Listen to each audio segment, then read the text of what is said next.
नमस्कार दोस्तों।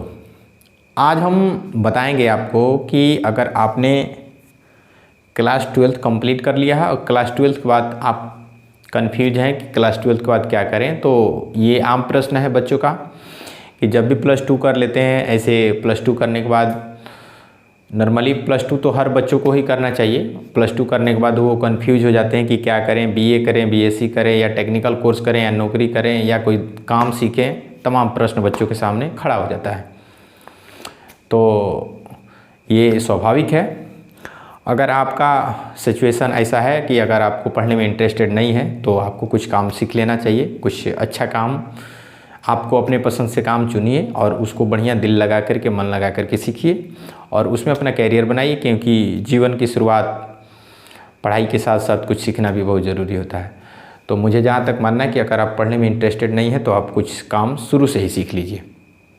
अगर आपको पढ़ने में इंटरेस्टेड है, कुछ पढ़ना चाहते हैं, आगे क्लास और भी भविष्य में पढ़ना चाहते हैं, तो आपको पढ़ना चाहिए। और कौन सा सब्जेक्ट चयन करना चाहिए, क्या करना चाहिए, तमाम जानकारी इस वीडियो के माध्यम से मिलेगा। तो चलिए वीडियो शुरू करते हैं। आज के युग में हर चीज़ बदल चुका है, कंडीशन बदल गया, पैटर्न बदल चुका है, एग्ज़ाम की पद्धतियाँ बदल चुकी है, बहुत सारा तरीके तकनीक आ चुके हैं। तो आज हम कुछ बात करेंगे आपके साथ। देखिए, इंटर के बाद नॉर्मली आदमी बीए करता है, बीए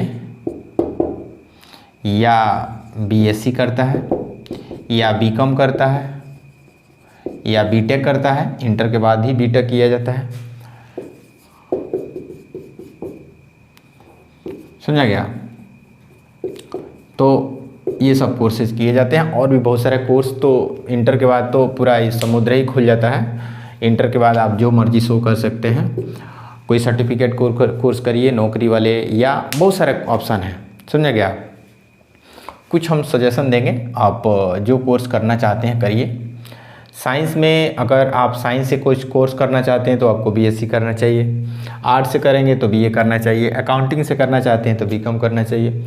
आर्ट्स से करेंगे तो बीए, और कॉमर्स जो है बीकॉम साइड होता है, कहने का मतलब ये कॉमर्स बिजनेस अकाउंटिंग होता है। तो इस साइड में आप मेरे ख्याल से बीकॉम में जा सकते हैं।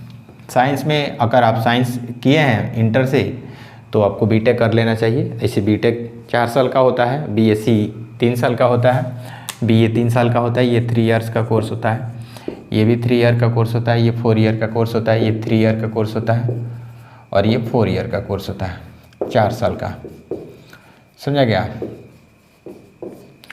तो इस तरीक़ा से आपको इसमें कोर्स करना चाहिए। प्लस टू के बाद कैरियर को संभालना, अपने जीवन को चलाना एक बड़ा मुश्किल बात होता है कि आदमी करे तो क्या करे। तो सोच समझ कर करिए, जो भी करना है डिसाइड आप ही को करना है, क्योंकि आप ही को अपने परिवार, अपने सिचुएशन के अनुसार चलना है। आजकल कोई भी एग्ज़ाम, आज इसमें एडमिशन लेना चाहते हैं, बीए, बीएससी, बीटेक, चाहे जो भी इसमें आप इंटरेस्टेड हैं और जिसमें आप एडमिशन लेना चाहते हैं, तो उसका एक रूल है। पहले ऐसा नहीं था। पहले आप जो है जिस यूनिवर्सिटी से एडमिशन लेंगे, किसी भी कॉलेज में जा कर के आदमी फॉर्म डालता था, मेरिट लिस्ट में नाम आता था, उसके अनुसार उसमें एडमिशन हो जाता था। अब जो है ऐसा हो गया है कि यूनिवर्सिटी की तरफ से कुछ गाइडलाइन आया है, उस गाइडलाइन के अनुसार चलना है।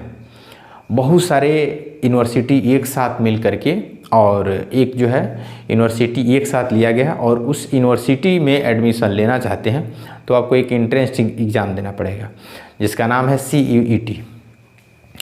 ये CUET एग्ज़ाम जो है, इसका नाम पूरा नाम जो है कॉमन यूनिवर्सिटी एंट्रेंस टेस्ट है। ये एग्ज़ाम आपको देना पड़ेगा और इस टेस्ट के माध्यम से आप जिस भी यूनिवर्सिटी में एडमिशन लेना चाहते हैं, चाहे आप जिस राज्य के हैं, उस राज्य में जिस यूनिवर्सिटी में आप एडमिशन लेना चाहते हैं, जो कोर्स करना चाहते हैं, पहले ये एग्ज़ाम देना पड़ेगा। इस एग्ज़ाम को क्लियर करने के बाद ही आप जो है इन सब कोर्सों को कर सकते हैं। बाकी जब तक आप जो है इन सब कोर्स में एडमिशन लेना चाहते हैं, तो जब तक आप CUET एग्ज़ाम नहीं देंगे, आप इसमें एडमिशन नहीं ले सकते हैं। लेकिन पहले ऐसा नहीं था, लेकिन अब ये नियम लागू हो चुका है। CUET बेसिकली इसके बारे में हम पूरा जानकारी देंगे, ये क्या है और इसमें क्या क्या जुड़ा हुआ है। तो जैसे एक स्कूल के प्रिंसिपल होते हैं, उसमें स्कूल में 10 कक्षाएं चलती है प्रिंसिपल के निर्देश पर ही कि इस क्लास में ये टीचर रहेंगे, इस क्लास में इस टीचर रहेंगे, तो प्रिंसिपल उसको मैनेज करते हैं। ठीक उसी प्रकार से पूरी इंडिया में जितने भी यूनिवर्सिटी है, उस यूनिवर्सिटी में एडमिशन लेने के लिए CUT एग्ज़ाम है। इस एग्ज़ाम को देंगे आप जिस यूनिवर्सिटी में, जिस राज्य में राज्य के रहने वाले हैं, उस राज्य में आप किसी भी यूनिवर्सिटी से एडमिशन लेना चाहते हैं और जो कोर्स करना चाहते हैं, जिसमें आप इंटरेस्टेड हैं, उसमें आप एडमिशन ले सकते हैं। पहले आपको इसको देना पड़ेगा और दे करके आपको उसके हिसाब से जाना पड़ेगा। कुछ जानकारी हम CUT के बारे में देंगे कि CUT क्या होता है और क्या क्या एग्ज़ाम का पैटर्न होता है, कैसे कैसे क्या करना है, कुछ जानकारी आपको देंगे। आप इसके माध्यम से जा सकते हैं। CUT common university entrance test होता है। इस पर जो भी एग्ज़ाम होंगे बेस ऑफ एग्ज़ाम यानी कि 12th बेस पर एग्ज़ाम होगा। अगर आपने 12th क्लास की जो भी पढ़ाई किया है ना, वही सिलेबस आपको ये पूछे जाएंगे। तो आपको फाइनली +2 लेवल के जितने भी सिलेबस आप पढ़ रखे हैं उसको बढ़िया से रिवाइज कर लेना, तैयार कर लेना है और उसको तैयार करके जाइए, उस एग्ज़ाम को दीजिए। इसमें ज़्यादा कुछ इधर उधर के क्वेश्चन नहीं दिए जाते हैं। आपके जो भी क्वेश्चन होते हैं वो +2 लेवल पर ही होते हैं। ऐसा ना हो कि फर्स्ट ईयर के होते हैं, ऐसी बात कुछ भी नहीं है। जो भी आपने क्लास 12th में पढ़ा है वही एग्ज़ाम में क्वेश्चन आते हैं। तो बेस ऑफ एग्ज़ाम जो होता है ये +2 लेवल पर होते हैं। इसमें एग्ज़ाम जो दिया जाता है वो मोड ऑफ एग्ज़ाम का जो रूल होता है उसमें हाइब्रिड मोड होता है, यानी कि CBT होता है या पेन से होता है। कहने का मतलब कि कंप्यूटर बेस्ड एग्ज़ाम होगा या आपको OMR शीट दिया जाएगा, उसके अनुसार एग्ज़ाम हो सकते हैं। ये डिपेंड करता है बच्चों की संख्या पर।